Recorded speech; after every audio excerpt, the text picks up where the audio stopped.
servir deux maîtres. Nul ne peut servir deux maîtres. Soit on haïra l'un, on aimera l'autre. Ou on s'attachera à l'un et on méprisera l'autre. Il n'y a pas de demi-mesure, c'est comme ça. Qu'est-ce qui a pris la place du maître dans ta vie? Qu'est-ce qui a pris la place du maître dans ma vie? Le problème ici n'est pas ce que nous possédons, non. Le problème ici, c'est ce qui nous possède. Oui, parce que tu peux penser que c'est toi qui possèdes, mais finalement, c'est la chose qui te possède. Comment savoir que quelque chose a pris la place du maître? Quand finalement, c'est ça qui dirige nos décisions. Quand finalement, c'est ça qui vole notre temps et on n'a plus de temps à consacrer au Seigneur. Quand finalement, c'est ça qui devient notre sécurité. Voilà comment savoir que quelque chose a pris la place du maître. Nous allons analyser plusieurs cas et puis, tour à tour, on va voir comment nous avons remplacé le maître par des choses ou alors des personnes. Je vais commencer par les personnes, spécialement les enfants.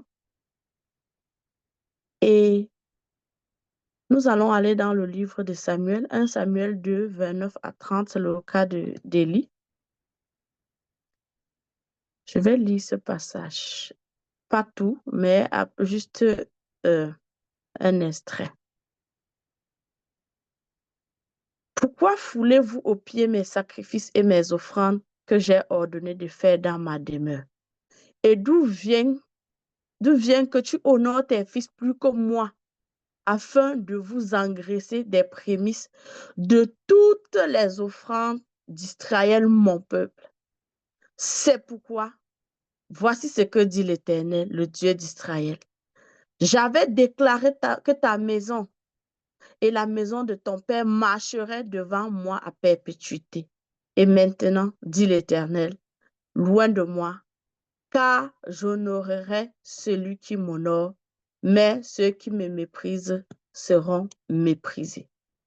Voilà ce que le Seigneur dit au sujet d'Élie, le sacrificateur et ses fils, parce que il aimait tellement ses fils.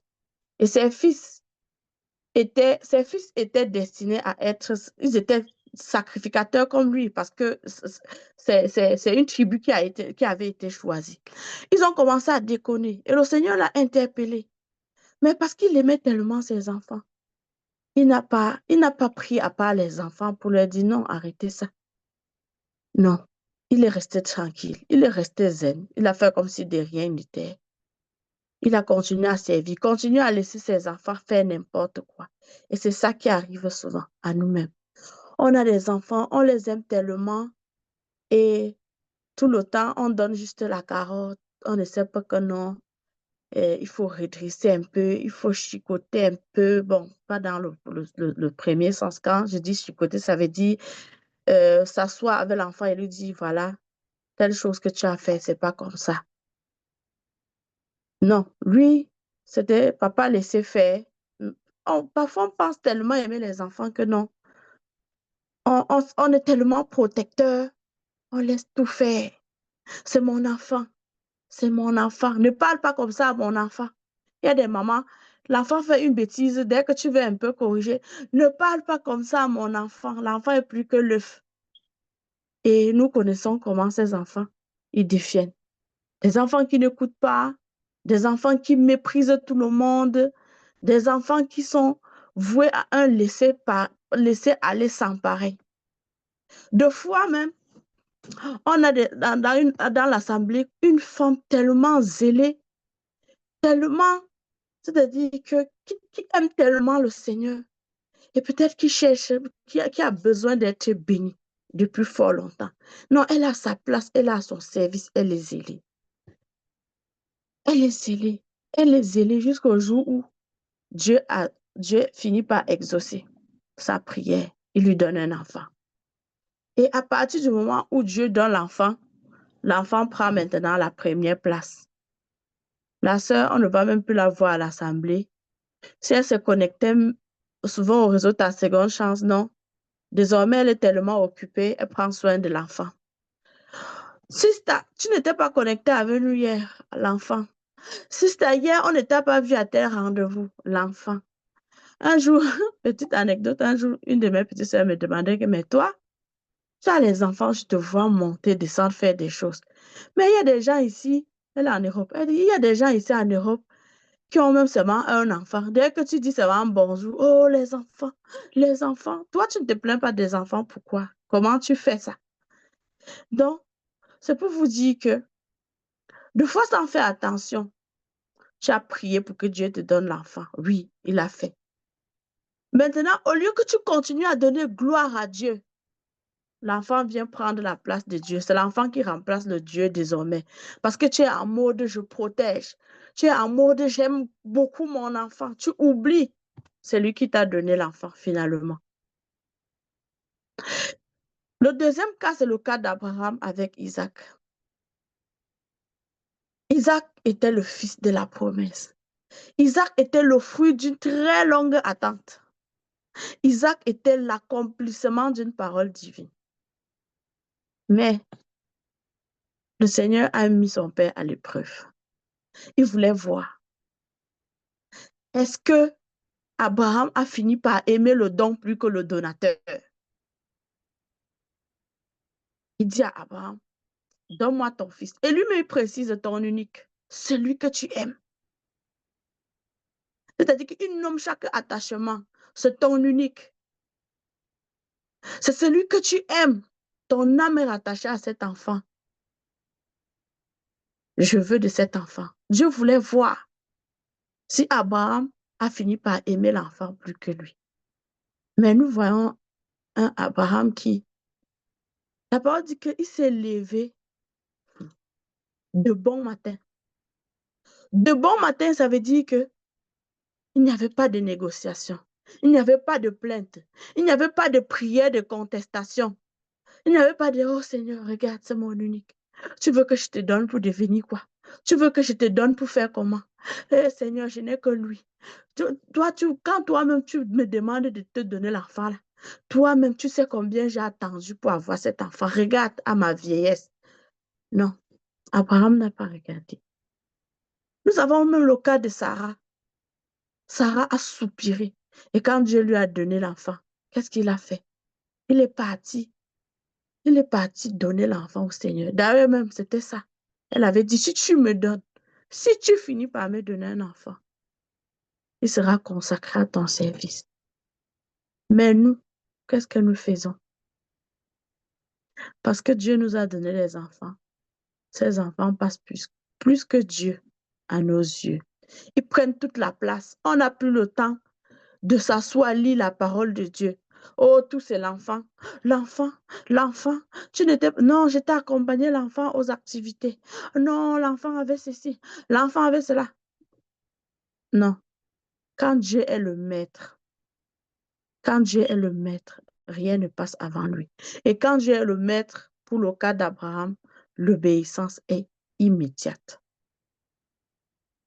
Qu'est-ce qui a pris la place du maître dans ta vie, bien-aimé? Est-ce ton conjoint? Est-ce ta conjointe? Mhm. Deux fois là, une fille, elle a été bénie par un époux à un âge avancé. Elle a aussi tellement soupiré. Peut-être elle a eu l'habitude de tomber seulement sur des faux types. Et puis un matin, elle est tombée sur un bon gars. Parce qu'elle est tombée sur un bon gars, non, il devient le maître en même temps. Pour elle, non, je dois être dévouée à mon mari parce que vu que c'est un bon type, rien ne doit faire en sorte que vraiment il me délaisse un tout petit peu. Non, pour elle, elle doit assurer. Elle doit assurer. C'est-à-dire que le fait qu'elle doit assurer là, c'est un peu le genre non. S'il te dit, même ton Dieu que tu dis que tu sais là, laisse-moi ça. Tu laisses d'abord parce que Lui là, il passe avant tout. Lui là, sa volonté passe avant toute chose. Il devient ton Dieu sur terre en même temps. Ou d'autres femmes comme ça, elle est là, mais elle sent que le cœur de l'homme n'est pas là. Elle, c'est-à-dire qu'elle vit pour chercher à plaire. Elle vit, c'est-à-dire que pour tout faire, pour être aimée. Nous avons le cas de Léa dans la Bible. Jacob aimait sa sœur. Jacob aimait Rachel. Mais leur père a dupé Jacob, a d'abord donné Léa. Mais elle était consciente que non, Jacob ne l'aimait pas. Mais pour elle, elle devait tout faire pour que Jacob l'aime. Pour elle, c'était que non, je vais faire les enfants. Elle fait les enfants. Le premier, non, cette fois-ci, mon mari va m'aimer. Le deuxième, cette fois-ci. Jusqu'au quatrième, c'est là où elle comprend que l'affaire là, je pensais qu'avec les enfants, vu que Rachel n'a pas d'enfant, ça devait faire la différence et il devait finir par m'aimer. Mais elle se rend compte que ça ne marche pas. Donc, elle vivait une certaine dépendance affective. À longueur de journée comme ça, dans la nuit, quand les gens prient, pour elle, elle est là en train de multiplier les astuces, de réfléchir comment elle va faire pour que voilà, le mari l'aime. On va voir des femmes qui accouchent chaque année, chaque année. C'est-à-dire qu'elle ne regarde même pas avec quoi elle va nourrir l'enfant. Pour elle, c'est que non, je dois accoucher beaucoup d'enfants pour que mon mari ne regarde pas une autre femme, pour rester la seule femme ici. Je dois assurer côté enfant chaque année. D'aucunes même finissent même par perdre leur vie vers les 11, 12e accouchements comme ça, juste parce que non, le corps n'a jamais eu le temps de se reposer. Parce que non, elle, chaque année, il faut qu'elle assure, parce que le cœur du mari doit être à elle. Et puis Dieu là, bon, il n'a qu'à rester où il est là. D'abord, je fais mon plan. Hmm? Je connais personnellement une petite sœur qui, au- quand on était plus jeune au lycée, elle était très, très amie avec l'une de mes petites sœurs. Ça fait qu'on était un peu proches. Et malheureusement pour elle, elle s'est attachée à un gars quand ils étaient au secondaire. Mais ce genre de gars, bad boy, qui n'a de sentiments pour personne. Le bad boy qui court après toutes les filles. Sauf que, comme la Bible dit que l'âme de Jonathan était rattachée à l'âme de David, l'âme de cette fille s'est rattachée à l'âme de ce garçon. Mais ce garçon, il a joué avec ses sentiments et puis il était avec X, Y, Z de filles. Je vous assure, cette fille a sombré dans la dépression. Jusqu'aujourd'hui. Jusqu'aujourd'hui. Sa vie n'a aucun sens, mais alors aucun sens. À cause de cet amour de sa jeunesse. Parfois, on va en mariage et le conjoint devient la sécurité financière en même temps. Non, j'ai épousé un homme riche. Alors, désormais, là, je n'ai aucun problème. Désormais, il y a le blé. Et c'est le blé qui devient le maître. Désormais, je ne fais plus partie de la classe sociale des mamans Sandra comme ça parce que vraiment, c'est la petite classe. Désormais, vu que mon mari est riche, je fais partie de la haute classe. Peu importe le problème que je peux avoir, ce problème sera résolu. Il y a les moyens. Oui, ça, c'est le cas de certaines femmes. J'ai la femme de l'un de mes oncles comme ça. Oui, mon oncle a les moyens. Et pour elle, non. Plus rien n'a d'importance. Plus rien n'a de la valeur à ses yeux. D'abord, ne perds pas le temps à te placer là que Dieu. L'argent résout tout. Elle va te dire que l'argent résout tout. Peu importe le problème qu'elle peut avoir dans sa vie, l'argent de son mari va gérer. Elle-même, elle ne fout rien. Non, mais l'argent de son mari gère tout. Elle va te dire que là où je suis assise là, peu importe le genre de voiture que je veux, je vais conduire. Donc, vous pouvez voir à quel point le matériel a pris place dans sa vie. À quel point elle dépend de ça. Bien aimé, Un conjoint ne doit jamais être la source de ton identité. Jamais. Jamais. Une petite histoire comme ça en passant. J'ai une de mes amies avec qui on a fait le lycée. Quand on s'est revus dans nos années de l'université, vu que j'ai commencé le secondaire dans mon petit village, elle était au village, mais elle n'était pas de là. On se revoit dans nos années d'université. Elle me demande, Sandra, qu'est-ce que tu deviens? Je lui parle de moi, je lui explique des choses et tout. Elle me dit, mais finalement, je trouve que tu es différente. Je dis différente par rapport à quoi? Elle dit, mais parce que quand je marche, je vois les filles de ton coin là. Dès que tu demandes à une fille en même temps, qu'est-ce que tu deviens? Elle te dit, je me suis mariée. Tu dis, OK. Donc, elle dit, mais je me suis mariée. J'ai compris que c'est l'identité des filles Bouddha. Tout ce que je me suis mariée, je me suis mariée. Et c'est quelque chose qui m'a toujours fait rigoler. Parce que les filles de cette contrée-là, fréquenter même n'est pas trop leur fort. Une fille, pour elle, c'est que non, dans mes 17-18 ans, là, je pars en mariage. Et puis, c'est ça ma sécurité. D'abord, ne viens pas parler de Dieu là-bas. Bien-aimé, qu'est-ce qui a pris la place du maître dans ta vie? Est-ce les activités? Est-ce le service?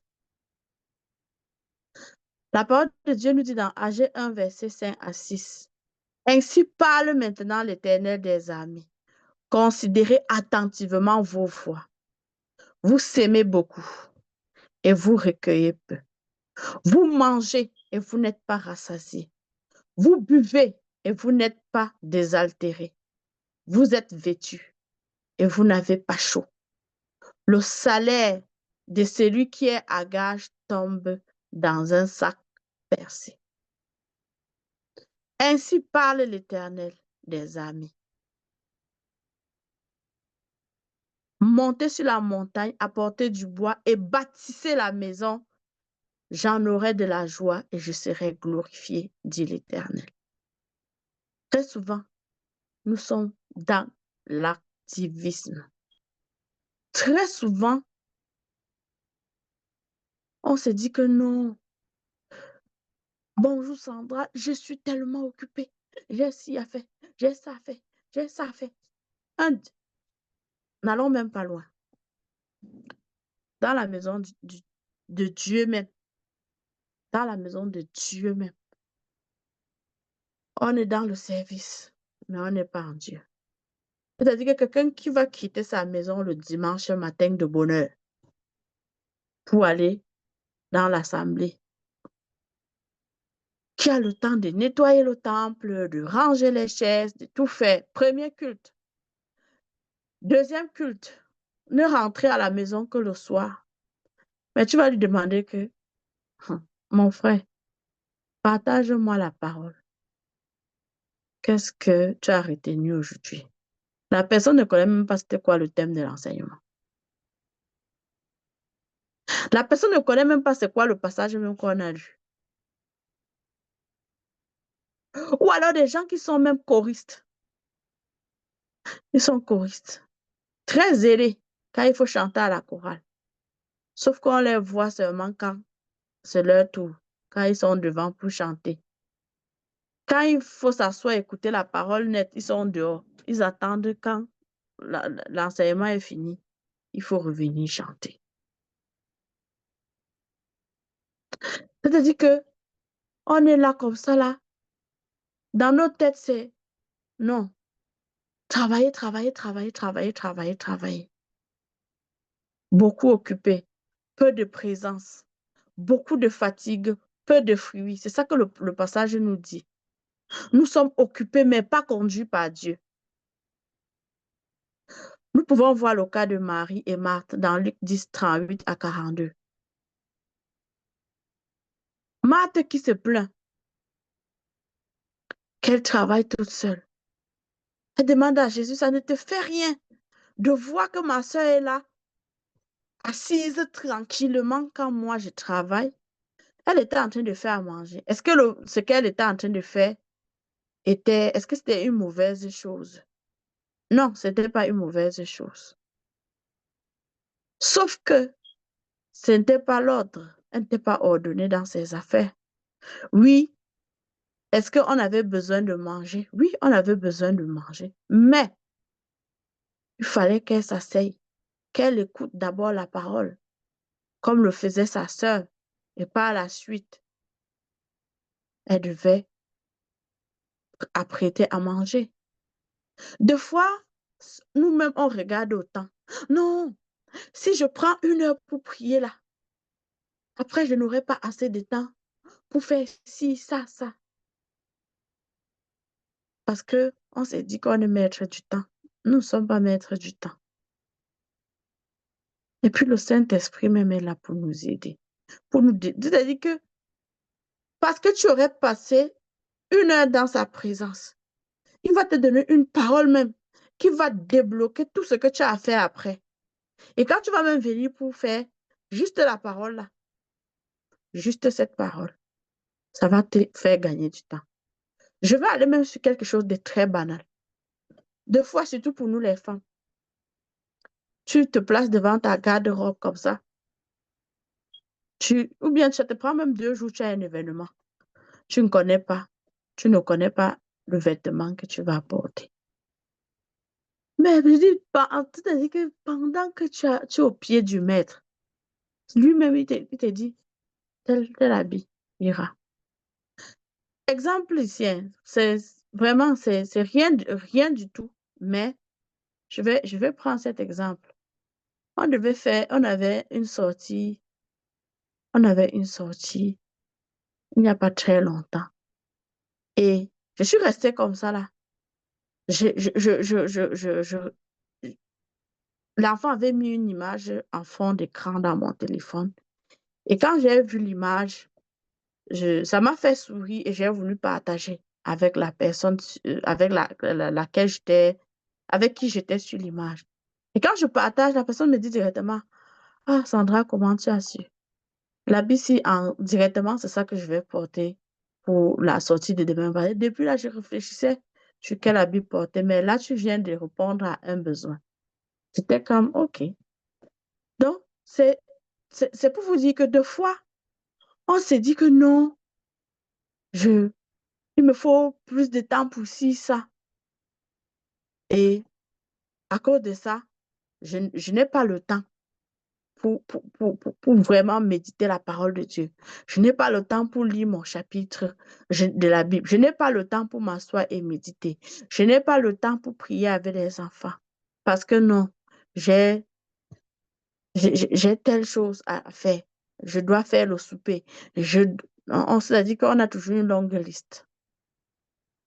Est-ce que cette longue liste, est-ce que les choses qui sont dessus sont mauvaises en soi? Non. Mais le problème, c'est qu'il faut faire des choses de façon ordonnée. Faire des choses, ne pas faire des choses pour Dieu sans être avec Dieu. Ne pas servir, ne pas juste servir c'est-à-dire en remplaçant Dieu par le service. Parce que certains chrétiens pensent que le service remplace Dieu. Non, quand Dieu va voir comment j'ai servi dans sa maison, c'est pas pour dire que servir dans sa maison est mauvais. Servir dans sa maison n'est pas mauvais. Mais les choses doivent être faites dans l'autre. Bien-aimé, qu'est-ce qui a pris la place de Dieu dans ta vie? Deux fois, ce sont les ambitions. Jacques 4, 13 à 17. À vous maintenant qui dites, aujourd'hui ou demain, nous irons dans telle ville. Nous y passerons 1 année. Nous trafiquerons et nous gagnerons. Vous qui ne savez pas ce qui arrivera demain, car qu'est-ce qu'est-ce qu'est-ce votre vie? Vous êtes une vapeur qui paraît pour un peu de temps et ensuite disparaît. Vous devriez dire au contraire, si Dieu le veut, nous vivrons et nous ferons ceci ou cela. Mais maintenant, vous glorifiez dans vos pensées orgueilleuses. Voilà. Voilà ce que la parole de Dieu nous dit. On est un peu trop dans les ambitions. dans les projets, dans les plans. Oui, mais est-ce que pour le projet là, est-ce que tu as consulté le Seigneur? Est-ce que tu sais s'il est dans ton plan? Est-ce que tu sais s'il est en accord avec ton projet? C'est-à-dire que dans ton projet là, tu t'assois, je ne sais pas ce que tu veux vendre. Tu t'assois, tu as le temps de trafiquer une balance pour vendre aux gens. Penses-tu que Dieu est dedans? Penses-tu que Dieu est dans ton projet pour tromper les gens? Tu t'assois pour penser aux mensonges que tu vas pomper aux gens sur Internet. Penses-tu que Dieu soit dedans? Tu t'assois pour faire les plans. Non, le mois de temps, je fais tant. Dieu là, il a qu'à attendre un peu de côté. Je finis d'abord mes ambitions. Penses-tu que Dieu est dedans? Parce que même une ambition légitime devient dangereuse sans le maître.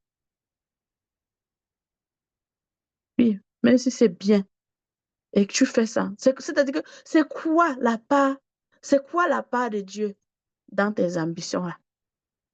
C'est quoi sa place dedans? Ça, c'est la question à se poser. C'est quoi la place de Dieu dedans? Est-ce que tu sais s'il veut vraiment que tu fasses cela? Est-ce que tu l'as consulté? Non, de fois, c'est ton bon plan, tu es devant, tu avances tranquille. Qu'est-ce qui a pris la place du maître dans ta vie? Est-ce les blessures du passé?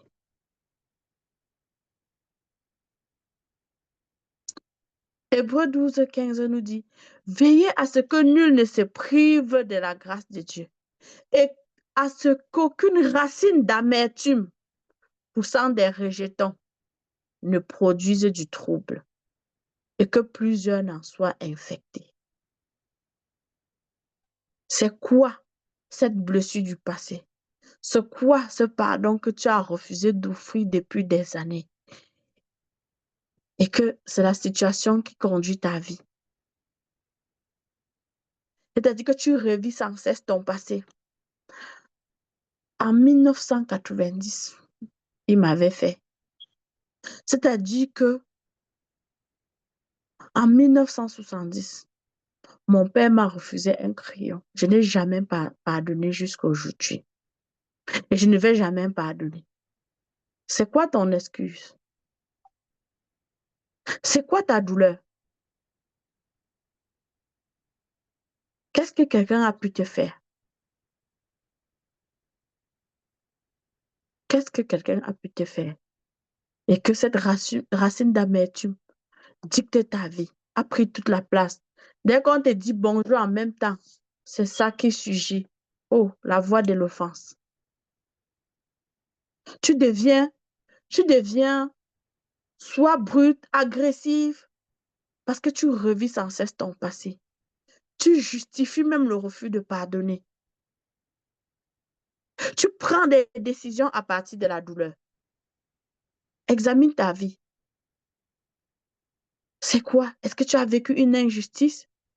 Je parlais avec une dame dernièrement qui me disait qu'elle vivait chez sa grande sœur et le mari de la dite grande sœur a commencé à lui faire des avances. Elle a vécu un harcèlement pas possible. Et quand elle n'était plus capable, elle allait vers sa grande sœur, pensant que sa grande sœur devait la protéger. Sa grande sœur a pris le parti de son mari. Non seulement elle prend le parti de son mari, elle empêche même la fille de quitter de là, de peur que la fille va aller raconter ce qui s'est passé aux autres membres de la famille. Et ça a blessé son âme. Ça l'a blessée. Elle dit, c'est-à-dire qu'elle a comme décidé de ne plus parler à quelqu'un. Et elle vivait seulement en cherchant comment sortir de là, jusqu'à ce que Dieu l'a bénie avec un emploi dans une autre ville et elle a pu quitter. Sauf que jusqu'à aujourd'hui, elle n'a jamais pu pardonner à ce monsieur, ni même à sa sœur. Mais ce que moi j'ai l'habitude de dire, c'est que pendant que je lui ai dit justement, pendant que tu es là, tu n'as jamais pardonné. Le monsieur vit sa vie, il n'a aucun problème. Hmm? Il vit sa vie, il n'a aucun problème. Il ne se souvient même pas. Mais toi, tu es là. C'est ça qui dicte ta vie. Tu pleures jour et nuit parce qu'on t'avait fait ci, ça. Dans la parole de Dieu, nous avons le cas du serviteur impitoyable à qui on a pardonné pour 10 000 talents. Mais lui, il a refusé de pardonner pour 10 ans. Est-ce ton cas? Je veux juste te dire aujourd'hui que tout ce que tu as fait de grave là, toi-même, hein, toi-même, tout ce que tu as fait de grave là, parce que ne pense pas que comme tu refuses de pardonner à l'autre là, c'est que toi-même tu es saint ou sainte. Toi-même, toi-même, moi-même, nous-mêmes, nous avons fait des choses qui ont offensé nos semblables. Nous avons fait des choses qui ont offensé Dieu. Nous avons fait des choses qui ont fait mal, très mal même au prochain. Mais Dieu nous a pardonné. Toi, Dieu t'a pardonné. Moi, Dieu m'a pardonné. Pourquoi toi et moi, nous refusons finalement d'offrir le pardon aux autres? Pourquoi? Parce que tu regardes à ce que l'autre a fait. Tu condamnes. Non, ce qu'il a fait est trop grave. Même ce que toi et moi avons fait était très grave. Mais Dieu a pardonné. Dieu a pardonné. Pardonne et sois libéré. Pardonne à ton père. Et parce que des fois, les gens vont tourner en rond à cause de tout ça. Parce que c'est ça qui dicte ta vie. Quand Dieu même veut un peu parler, tu dis, Seigneur, attends d'abord là-bas, mets-toi de côté, ceci ne te concerne pas. Laisse, c'est mon problème. Mais non. Ce que tu refuses de pardonner finit par te diriger. Ce qui n'est pas guéri finit par gouverner. Qu'est-ce qui a pris la place du maître dans ta vie? Des fois, c'est le contrôle. Genèse 16 nous parle du cas de Sarah et Agar. Dieu avait fait la promesse. Mais non. Sarah trouvait que ça a duré. Et puis même, elle ne voyait pas comment ça va se faire avec elle. Alors, elle-même, elle a forcé le temps. Elle-même, elle a donné la directive. Elle-même, elle allait dire que, bon, mon mari, tu n'as qu'à aller avec la servante. Donc, voilà, la promesse va s'accomplir avec elle. De toutes les façons, c'est toujours ton enfant. Deux fois, le contrôle prend le dessus. Non, moi-même, on force des choses. On force pour aller dans un mariage où le Seigneur ne nous appelle pas. On force pour faire des choses, pour finalement se rendre compte que Dieu n'est même pas là-dedans. Qu'est-ce qui a pris la place de Dieu? Est-ce les études? Pour certains, c'est les études. Les études. Pas parce que étudier est mauvais, pas parce que avoir un diplôme est mauvais, juste parce on trouve sa sécurité dans, dans la multitude des diplômes. On met son identité dans la réussite scolaire. On prie moins, on n'a plus le temps parce qu'on étudie.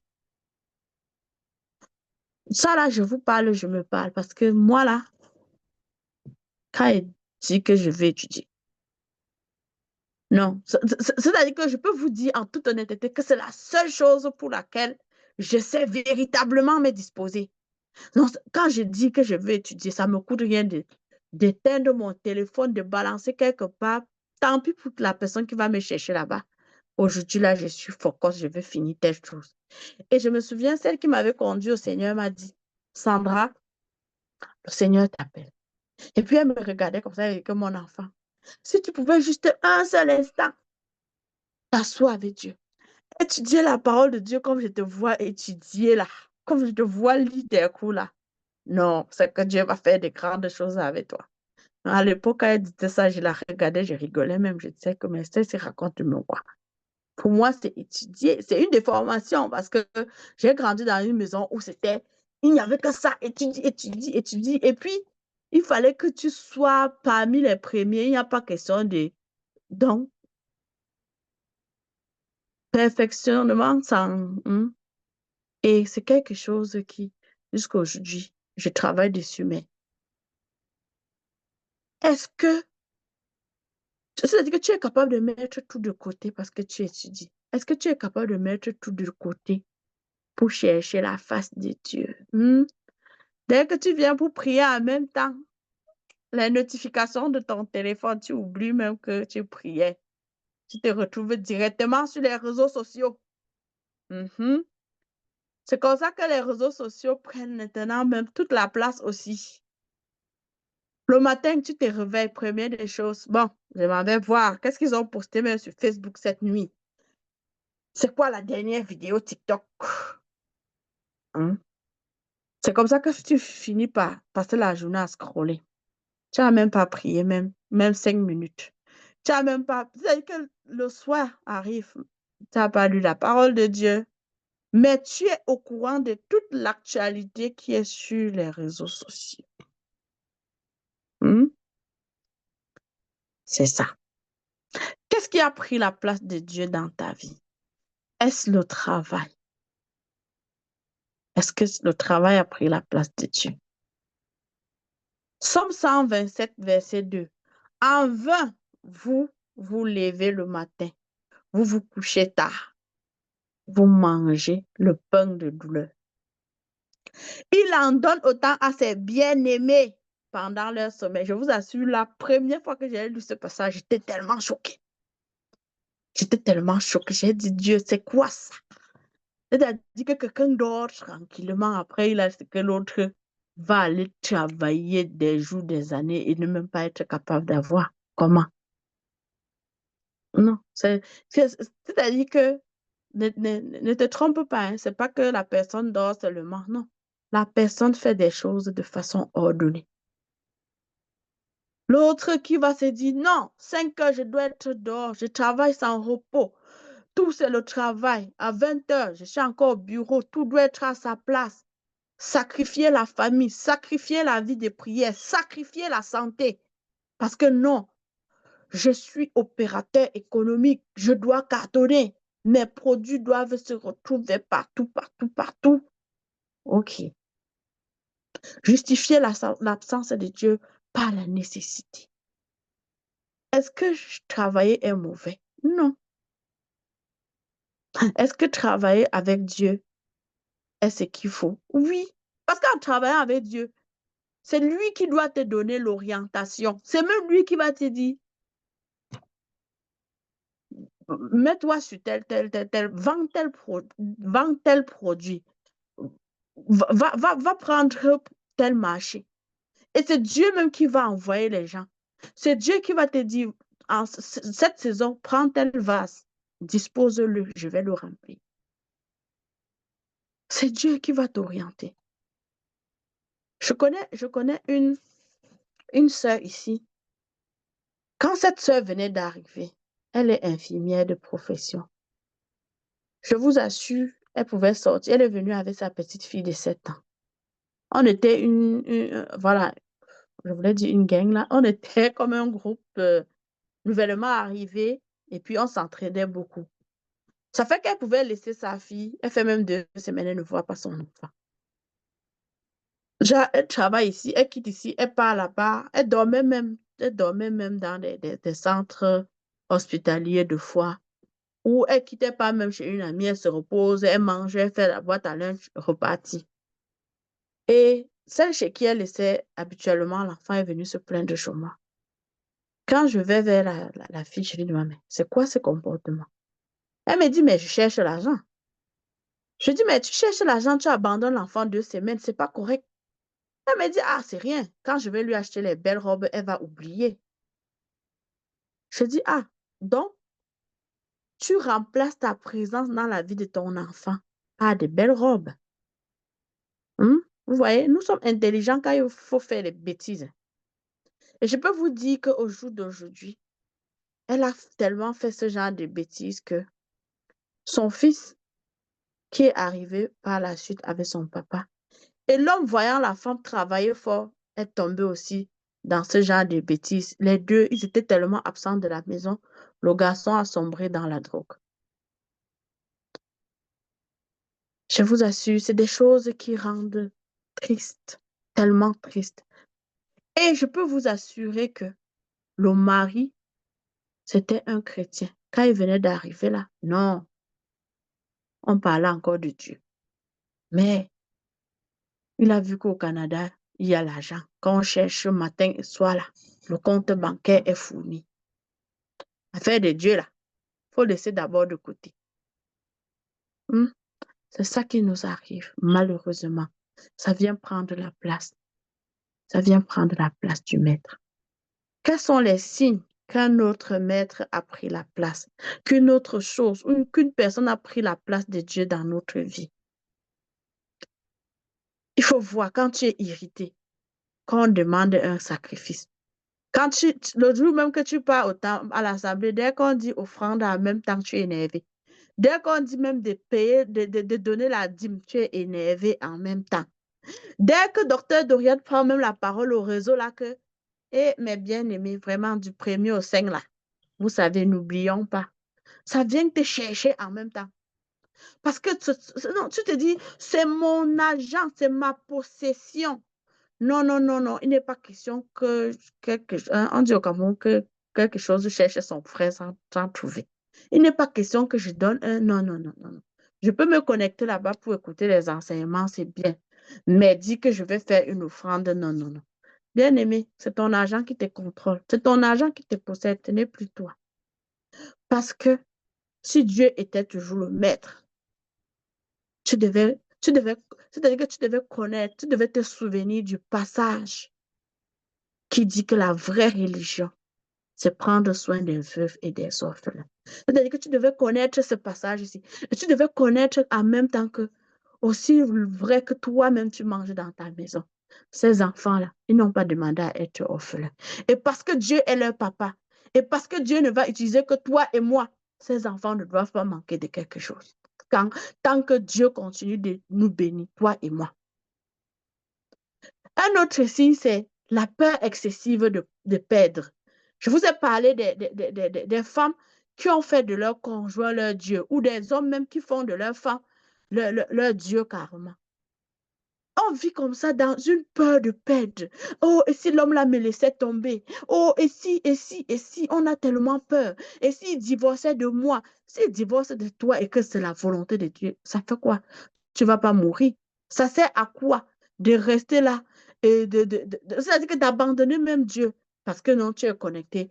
Tu as peur de perdre un homme, tu as peur de perdre. D'abord même, c'est un homme, tu ne le possèdes pas.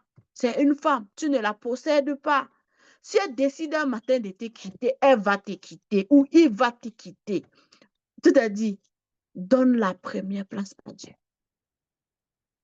L'autre ici, c'est la difficulté à obéir immédiatement. Difficulté à obéir. Bien aimé, deux fois, toi et moi, on peut juste être là pour écouter un enseignement comme ça. Et Dieu, c'est-à-dire que Dieu te saisit fortement que la personne qui parle là, ou bien telle activité qui aura lieu dans 2 jours, je veux que tu sèmes là-bas. Et c'est-à-dire que tu dois savoir discerner et savoir obéir. Parce que c'est cette sémence-là qui va ouvrir la porte à une grande bénédiction dans ta vie. Mais des fois, tu écoutes même la voix. Mais non, obéis, non merci. Ou bien tu commences à réfléchir que, oui, certes, j'ai l'argent, mais pour l'activité de demain, là, non. On va voir pour les prochaines activités si je peux s'aimer dedans. L'autre chose, c'est la justification spirituelle d'une obéissance, d'une désobéissance. Non, même Dieu même ne peut pas permettre que je pardonne le jassi. C'est-à-dire que toi-même, tu justifies que pardonner l'infidélité de l'homme, si non, même Dieu même ne peut pas. Dieu même ne peut même pas être d'accord que je pardonne ça. Une mère qui m'a fait tant de mal, une mère qui m'a rejeté, Dieu veut que je pardonne, non. Un père qui a abusé de moi, comment Dieu même peut être d'accord que je pardonne. Nous-mêmes, on justifie. Madame, il faut qu'elle oublie. Oui, c'est pas facile, mais madame. L'autre chose, c'est la perte de paix. C'est-à-dire que quand tu as perdu ta paix pour quelque chose, fais attention. Si tu veux faire quelque chose, tu sens que tu n'as pas la paix. Assois-toi avec le Seigneur, réfléchis encore bien. Parce que la paix est un véritable arbitre. Quand je vais faire quelque chose et que je ne sens pas une certaine paix, je prie vraiment pour ça. Jusqu'à avoir la paix. Si je n'ai pas la paix, je ne fais pas. Je n'ai pas la conviction, je n'avance pas. Comment remettre la place au maître? Revenir à l'autel premièrement. Dans Apocalypse, la parole de Dieu dit que tu as abandonné ton premier amour. Revenons au cas de celle qui cherchait l'enfant là. C'est-à-dire que quand elle cherchait l'enfant, elle était zélée. Imaginez-vous que Dieu avait donné l'enfant à Anne et que Anne maintenant, au lieu de consacrer Samuel comme elle a fait, elle abandonne seulement Dieu. Non, reviens à ton premier amour. Reviens. Moi, à un moment donné, quand je passais par les, pardon, quand je passais par les moments difficiles dans mon foyer, pardon, et que j'avais de la misère à me recentrer, je me suis assise un jour comme ça et puis j'ai revu toute la période que je soupirais, je priais Dieu pour avoir un époux. J'ai revu tout ce que j'ai fait pendant cette période. J'ai revu le zèle que j'avais. J'ai revu tout. La consécration. J'ai revu tout ça. Et je me suis dit, bon, est-ce qu'avec tout ça aujourd'hui là, je dois laisser les petits soucis de couple prendre cette place du Seigneur dans ma vie? Ou bien je continue à lui donner gloire? Ou bien je continue à lui donner la première place? Et le Seigneur m'a rappelé que la première place, pardon. Et je peux vous assurer que quand je lui ai donné cette première place-là, le Dieu de restauration qu'il est, il a resté. L'autre chose, c'est renoncer consciemment. Renoncer ne veut pas dire rejeter. Ça veut dire que changer de position dans le cœur. C'est-à-dire que tu n'abandonnes pas, tu changes juste de position. J'aime mon enfant, oui. Est-ce que je vais le rejeter? Non. Mais mon enfant, c'est un don de Dieu. Il ne passe pas avant Dieu qui est le donateur. Restaurer l'ordre divin. Dieu est premier. Et quand Dieu est premier, je vous assure, les enfants sont en sécurité. Le couple respire. Les projets s'alignent. Donc ce matin, bien-aimé, toi et moi, on va demander au Seigneur, montre-nous ce qui a pris ta place. Montre-nous exactement ce qui t'a remplacé dans nos vies, dans nos cœurs. Et aide-nous à te redonner la première place. Aide-moi. Si c'est le conjoint que tu m'as donné qui a pris la première place, Seigneur, aide-moi à te restituer la première place. Si c'est les enfants que tu m'as donnés, Seigneur, aide-moi à te restituer la première place. Si c'est une offense dans mon cœur qui guide mes choix, Seigneur, viens, donne-moi ton amour afin que je puisse pardonner. Viens, c'est-à-dire que prends le total contrôle. Parce que de moi-même, je suis faible, je ne peux pas pardonner. Seigneur, viens rendre témoignage dans mon cœur pour que je puisse véritablement pardonner cette offense qui date de depuis 10 ans, 20 ans. Est-ce que j'ai subi un abus et qu'on a même protégé le coupable au lieu de me protéger moi, la victime? Viens et pense mes blessures. Bien-aimé, tu sais ce que tu as vécu. Tu connais exactement ce qui prend la place du maître dans ta vie. Pendant ces 21 jours, tu vas véritablement prier. Tu vas dire au Seigneur, montre-moi Montre-moi ce qui a pris ta place.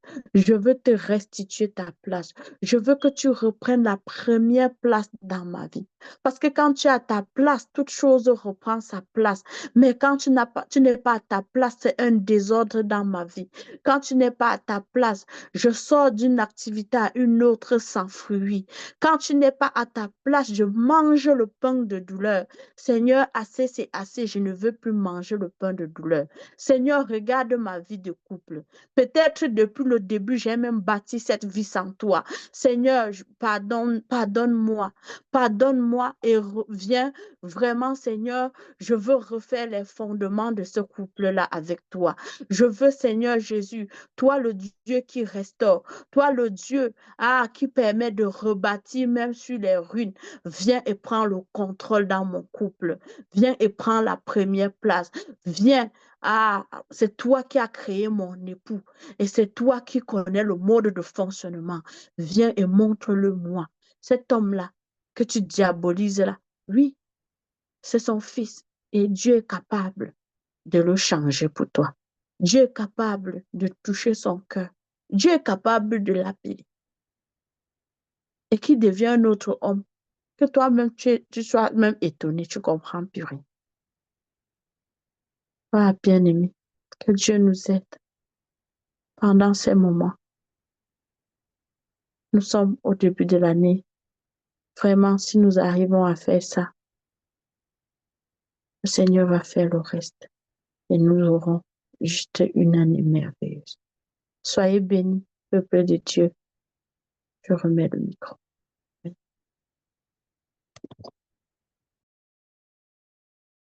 Amen, amen, amen. Sois puissamment bénie, Maman Sandra, pour ce puissant temps d'enseignement.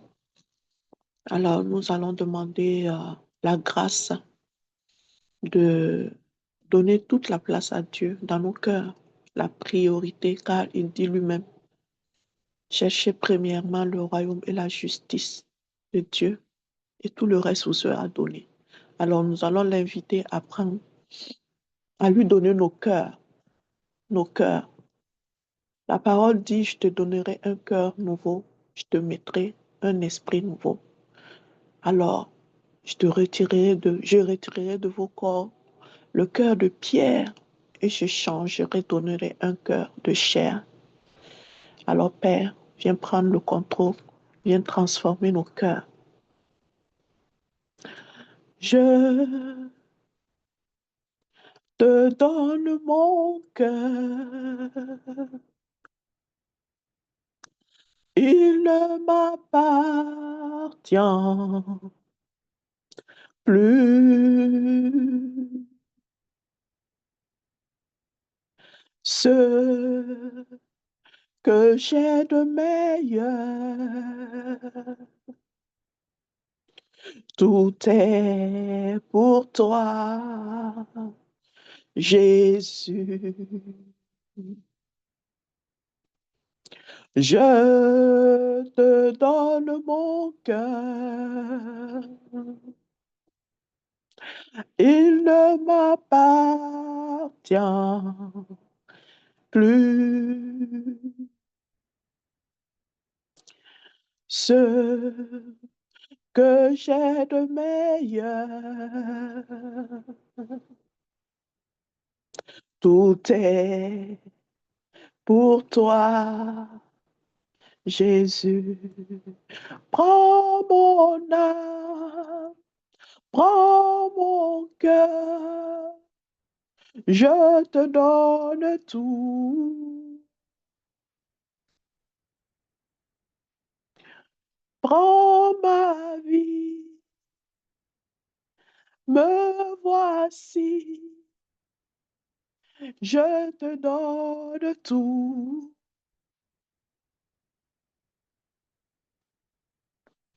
Mon cœur est à toi, tout à toi.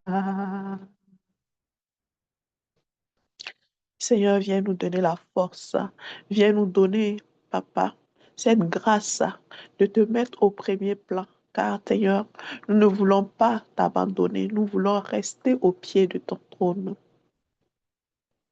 Un parfum de valeur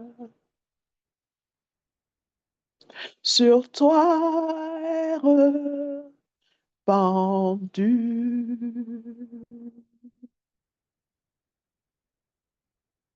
C'est l'offrande de mon cœur. Je suis à toi, Jésus.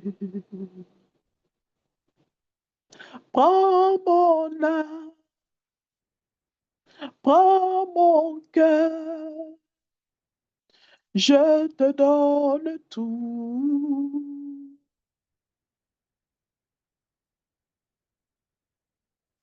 Prends ma vie, me voici, je te donne tout.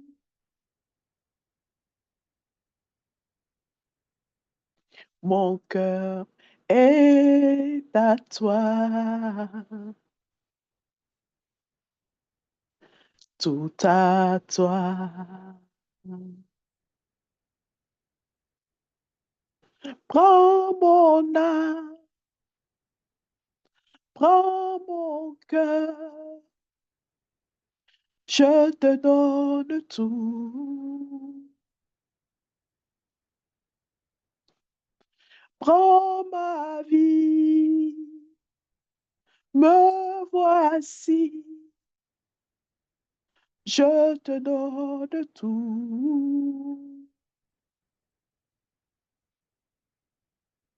Mon cœur est à toi,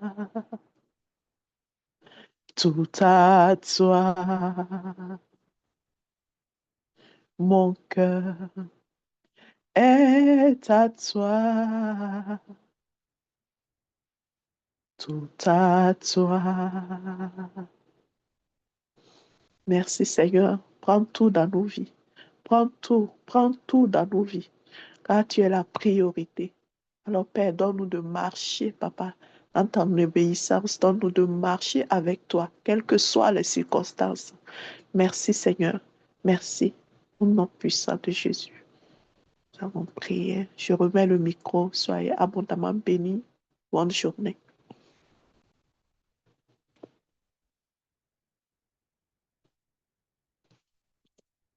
Je remets le micro à Maman Lina. Amen, amen. Sois également bénie, Maman Epiphanie, sois bénie, Sandra. Que Dieu vous bénisse abondamment pour le service de ce matin. Avant que je me passe la parole à Dr. Dorian pour les nouvelles, je vais répondre à une question que j'ai vue passer dans le chat. J'ai vu quelqu'un demander comment savoir que, que Dieu est en accord de ce que je fais. J'aimerais juste donner un petit protocole de 5 points qui te permet d'évaluer si ce que tu fais Dieu est en accord avec ce que tu fais. Voilà. Le premier point, la toute première chose, c'est que tout ce que tu fais, tu dois d'abord vérifier que ce n'est pas contraire à la parole de Dieu. C'est toujours le premier tamis. Tu dois toujours d'abord vérifier que ce n'est pas contraire à la parole de Dieu. Par exemple, tu ne peux pas voir mes lunettes si ça te plaît, l'idée vient dans ta tête de prendre ces lunettes et tu dis que Dieu t'a dit de prendre ça. Non. Dieu ne te dit pas de prendre ce qui appartient à quelqu'un d'autre. Donc, il faut que ce que tu fais ne soit pas contraire à la parole de Dieu. Et nous comprenons donc que le premier critère pour être sûr que ce que je fais concorde avec la volonté de Dieu, c'est qu'il faut que je lise la parole de Dieu. Dieu lui-même dit pour réussir, tu dois lire et méditer la parole chaque jour et te conformer à ce qui est écrit. Donc, le premier critère, c'est qu'est-ce qui est écrit dans la parole de Dieu? Qu'est-ce que Dieu dit à ce sujet? Deuxième critère, c'est que toi-même, tu dois t'examiner et être sûr que tu as le cœur pur. Par exemple, un exemple banal de quelque chose que tu fais sans avoir le cœur pur, c'est que tu vois quelqu'un faire quelque chose, tu envies tellement, tu en es même jaloux que tu commences à faire la même chose.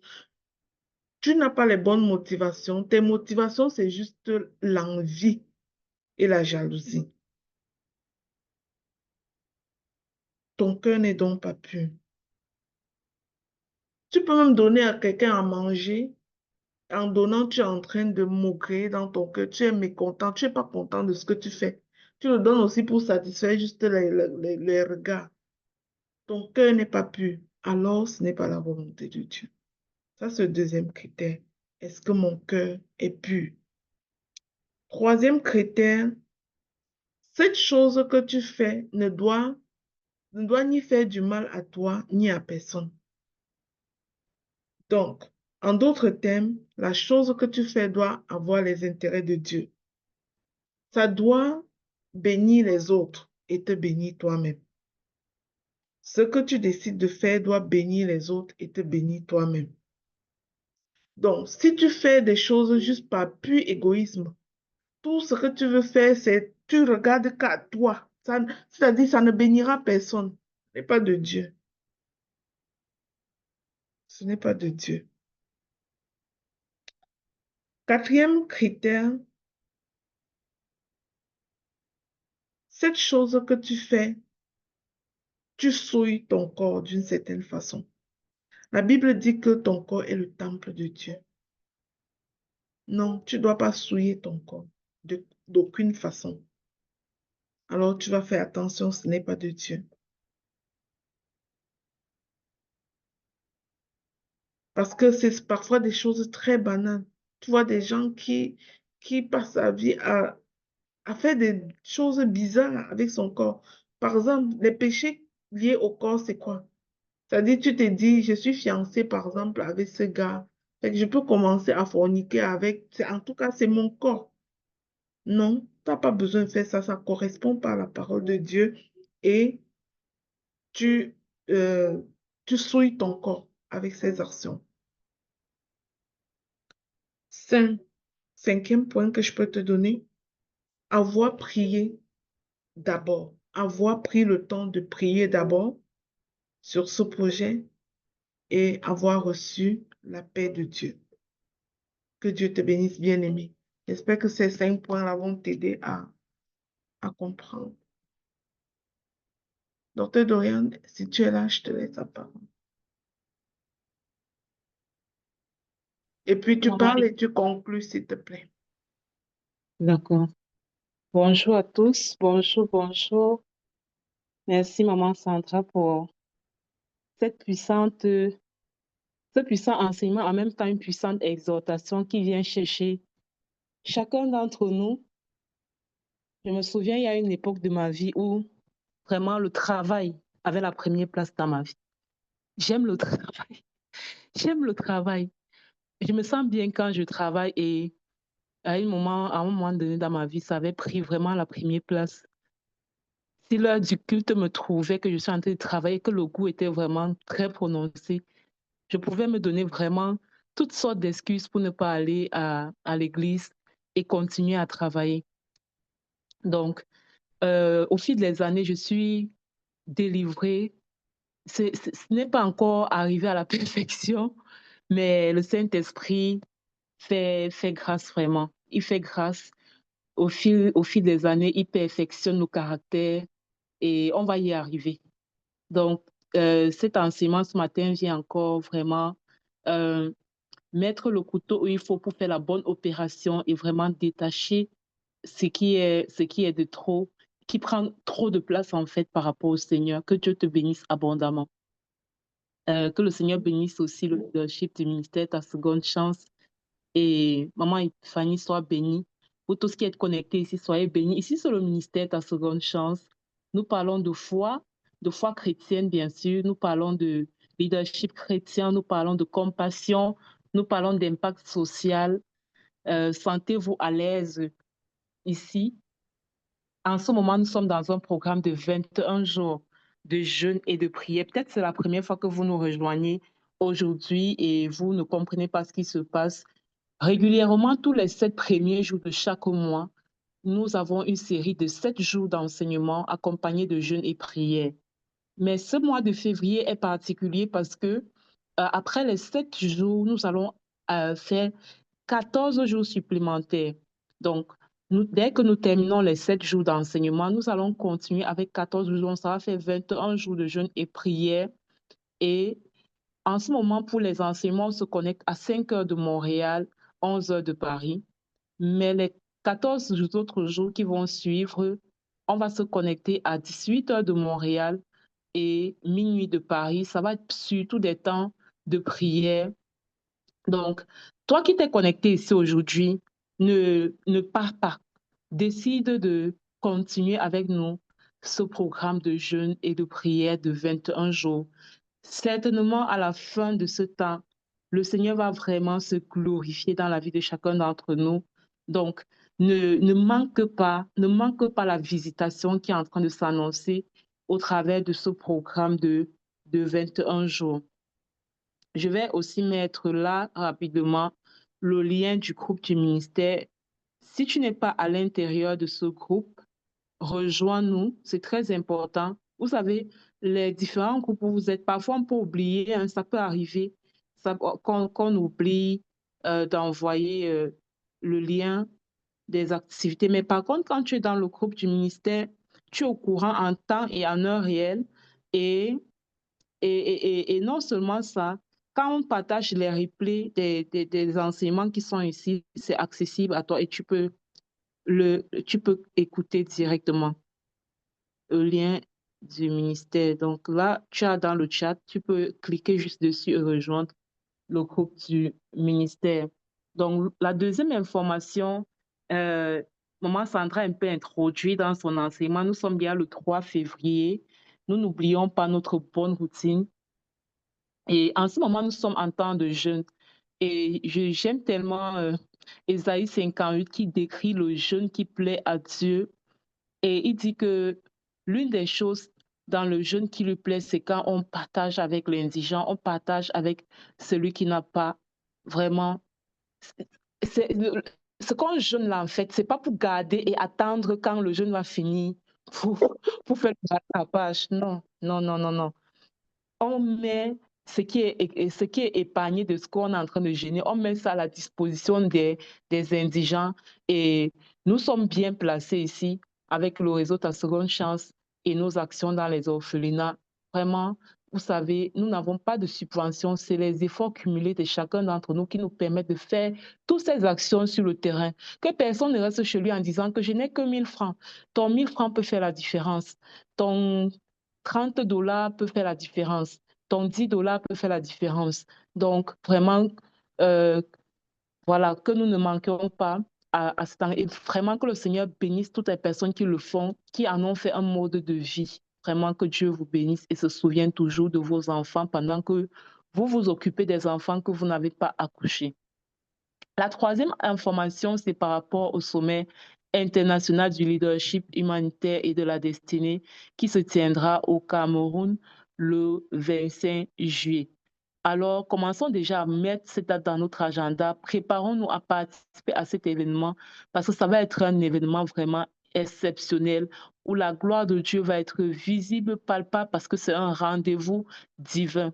Alors, quel que soit le pays, le lieu d'où tu m'écoutes, ne manque pas à ce rendez-vous.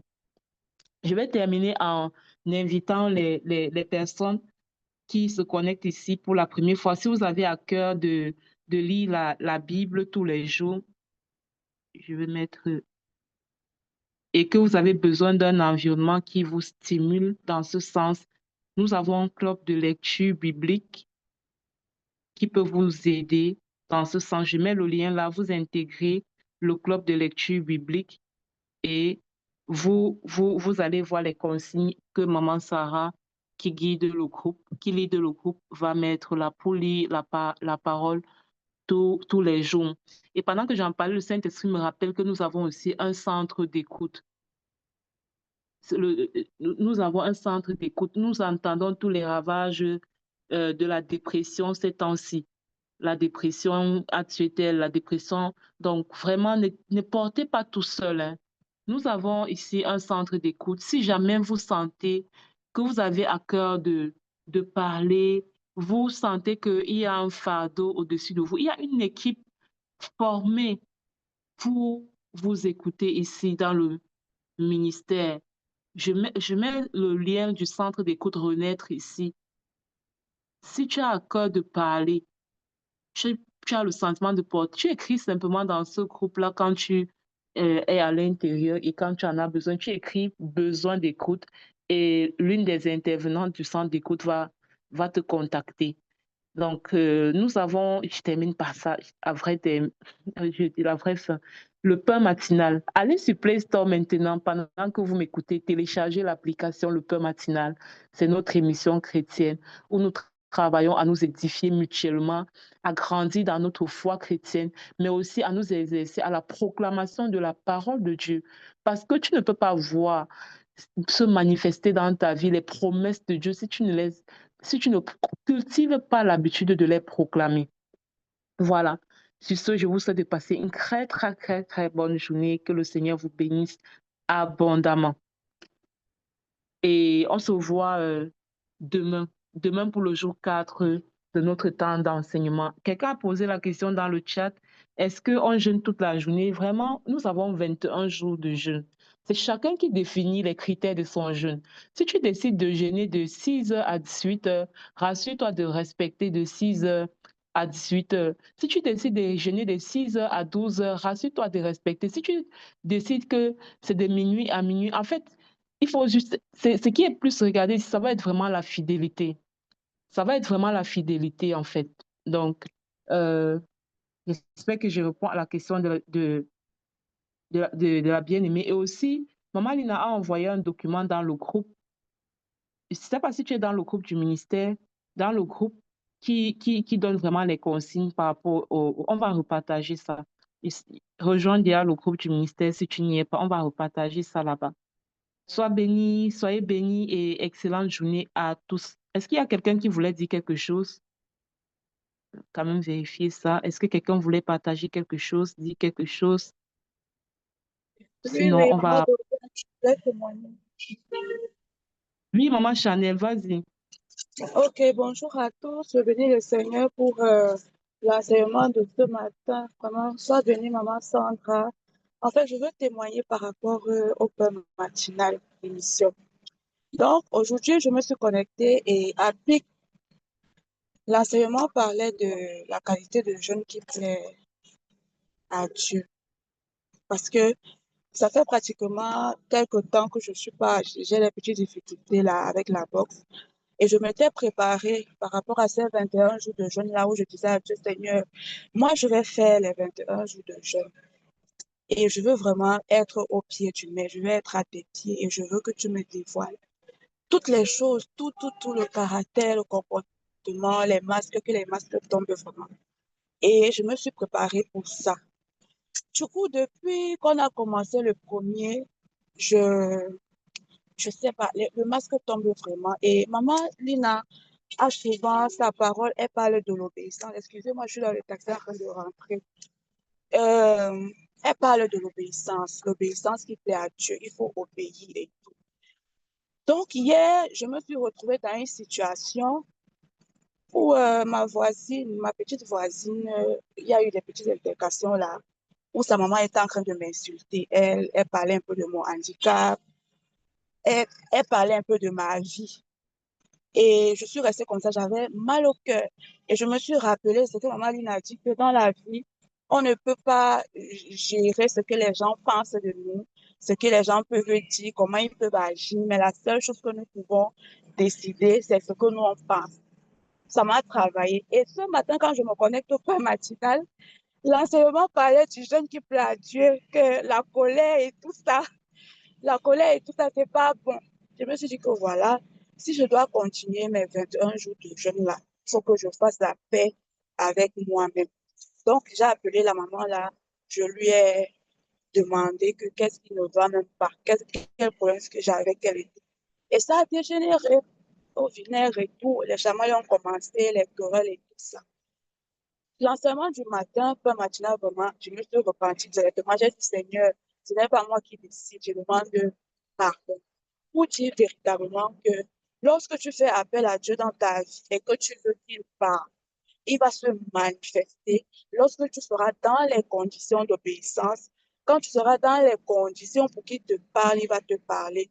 Donc, je veux encourager quelqu'un qui s'est connecté, qui est encore en train de réfléchir que mais les 21 jours au pied du maître là.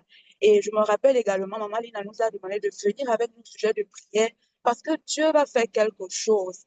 Alors qu'on soit vraiment connecté, concentré et Dieu fera des choses pour nous. Je bénis le Seigneur vraiment pour cette émission-là. Vraiment, merci beaucoup. Vraiment. Merci beaucoup, maman Chanel. Je dois t'avouer que, en fait, c'est un témoignage aussi.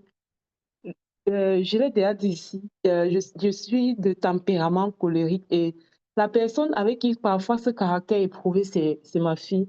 Et hier soir, il y a eu comme un déclic en moi et il y a une voix qui m'a dit, et si le fait qu'elle fait des choses qui te poussent à te mettre en colère, et si c'était une manipulation de l'ennemi en fait? Parce qu'en ce moment-ci, la colère là, c'est ton combat. Tu n'as pas vraiment autre chose où tu batailles beaucoup. Mais cette colère-là, c'est ton combat. Ici, c'est l'ennemi qui voulait te tenir avec ça. Et je me suis souvenue de cette parole-là que tu dis. Parce que moi, je dis souvent que moi, je suis la première consommatrice du pain matinal, dans ce sens que le Saint-Esprit parle au travers de moi, mais il m'enseigne en même temps pendant qu'il parle au travers de moi, en fait, dans la rubrique exhortation. Donc, quand j'ai eu ce déclic, et puis ma fille est partie porter la boîte d'une huile que je mets sur mes cheveux, et elle a versé. Et au moment où je voulais parler, il y a eu ce déclic, il y a eu cette voix qui m'a dit, et si c'était l'ennemi? Et si, et si c'était l'ennemi qui manipulait les choses pour que tu sois tout le temps entre... Ça a fait un déclic qui fait que moi, j'ai dit non, ça suffit. Je tape la main sur la table, ça suffit comme ça. Et avec cette perspective-là, on aborde vraiment les choses différemment. On comprend que on ne lutte pas contre la chair et le sang, en fait. Et vraiment, je bénis Dieu pour sa parole. Parce que c'est vraiment sa parole qui nous transforme. Si ce n'est pas sa parole, on va être vraiment, je ne sais pas, on va être dans du vide, en fait. On va être dans du vide. C'est sa parole qui vient transpercer. Comme il a dit hier, je te donnerai un cœur nouveau. Je dis amen à ça et je crois que vraiment c'est ma portion tout au long de ces 21 jours. Le Seigneur me donne un cœur nouveau. Je sors de ces 21 jours avec un cœur nouveau, un cœur dépouillé, dépouillé de toute trace de colère, que ce soit envers ma fille ou n'importe quoi, quelle situation d'autre. J'ai un tempérament colérique, mais je ne suis pas une femme colérique. La colère n'est pas mon identité au nom de Jésus. Voilà. Ceci marque la fin. Ok, Jean-Charles, que le Seigneur te bénisse.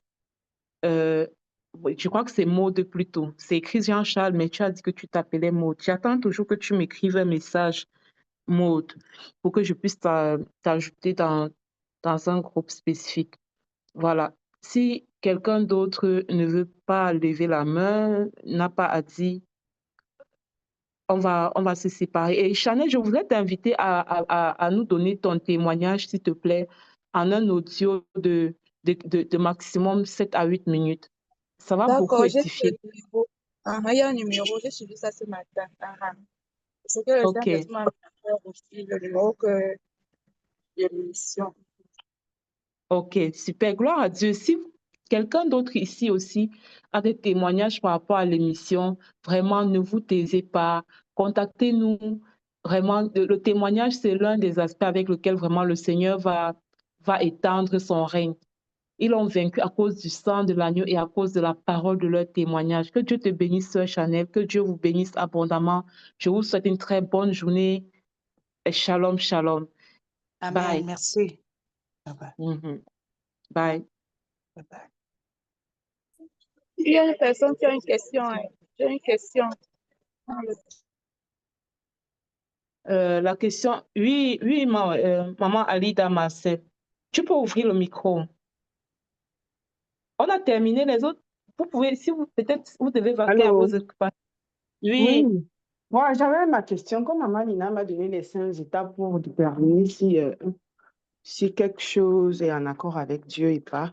Et elle a dit, le dernier point qui m'a vraiment touchée, elle a dit, si quelque chose que tu fais et que ça fait mal à quelqu'un, ça veut dire que c'est pas le plan de Dieu. Je veux donc savoir, Mm. OK, si tu as fait comme un projet et que ça fait mal à quelqu'un, oui, je comprends que c'est pas le plan de Dieu maintenant. Maintenant, qu'est-ce qu'il faut faire? Est-ce que c'est grave? Est-ce que c'est la condamnation? Qu'est-ce qu'il faut faire? Maman Lina, tu es là? Je ne sais pas si tu es disposée ou bien on peut répondre En tout cas, même si je à la... n'étais pas là, je dois absolument revenir pour cette question. Je ne veux surtout pas que la bien-aimée parte avec ce sentiment de culpabilité. Merci, Ah, maman. mm. Tu sais, notre Dieu ne nous veut pas dans la culpabilité. Et si vraiment, Alida, tu fais quelque chose qui fait du mal à quelqu'un et que ce matin, cet enseignement te fait te rendre compte, ce que tu vas faire, c'est que tu vas bénir l'Éternel. Tu sais, hier, ou c'était avant-hier, je disais que Dieu n'attire jamais ton attention sur ce que tu fais mal dans le but de te culpabiliser et dans le but de te condamner. Au contraire, il attire ton attention juste dans le but que tu reviennes à lui, en fait. Que tu reviennes à lui, que tu demandes pardon parce qu'il est prêt à te pardonner. Que tu demandes pardon, je ne sais pas c'est quoi ton truc vraiment, mais je dois le dire généralement comme ça. Tu dois demander pardon et tu dois croire que Dieu t'a pardonné. Parce que Dieu n'attire pas ton attention pour rien. Il attire ton attention surtout pas pour que tu tombes dans la culpabilité. Il attire toujours ton attention par amour. Et tu sais, les décisions que nous prenons dans l'erreur, nous pouvons toujours nous rattraper en demandant pardon et en corrigeant ce qui est à corriger à notre niveau. D'accord? Je ne sais pas si ceci Ouais. t'apaise. Je sais pas, c'est assez compliqué, Maman Lina. Je comprends, je peux te dire si tu as une seule minute. Donc, moi, ça ne me gêne en rien.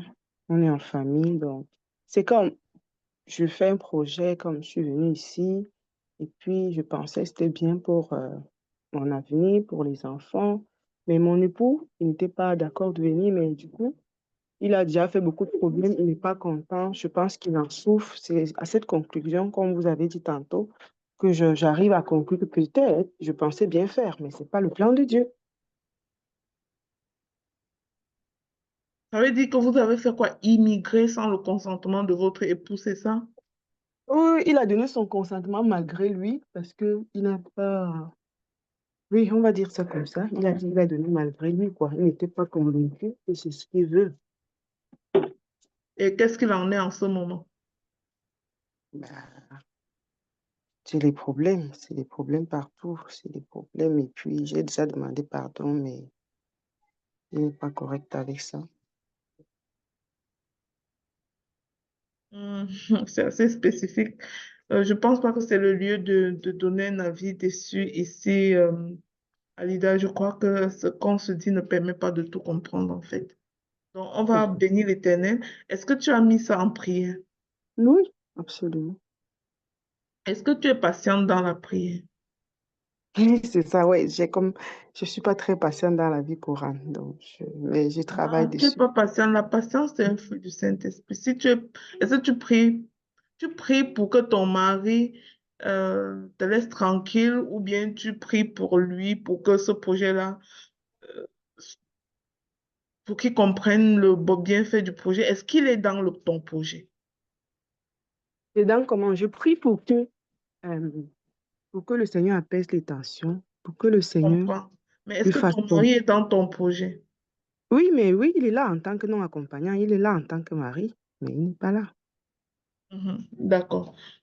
Bah, ici, c'est pas le lieu de démêler ça parce que je peux pas te poser toutes les questions que j'ai à te poser. C'est quand même ta vie privée et Ok, on pourra en discuter à un autre moment, Alida. Est-ce que tu es au d'accord. Canada? Oui, Ok. On pourra en rediscuter à un autre moment. Mais c'est pas d'accord. le moment de mettre ça, tout ça au public. Euh, tu peux passer par l'adresse du centre d'écoute. L'intervenant peut te rediriger à moi. Tu dis que c'était pendant ce matin que, D'accord. à D'accord, moins que tu maman. connais mon contact là, tu peux aller m'écrire. D'accord? D'accord. Mhm. Merci. Merci, maman Lina. D'accord. Allez, je vous souhaite de passer une excellente journée, la famille. Que Dieu vous bénisse. On se voit demain. Amen.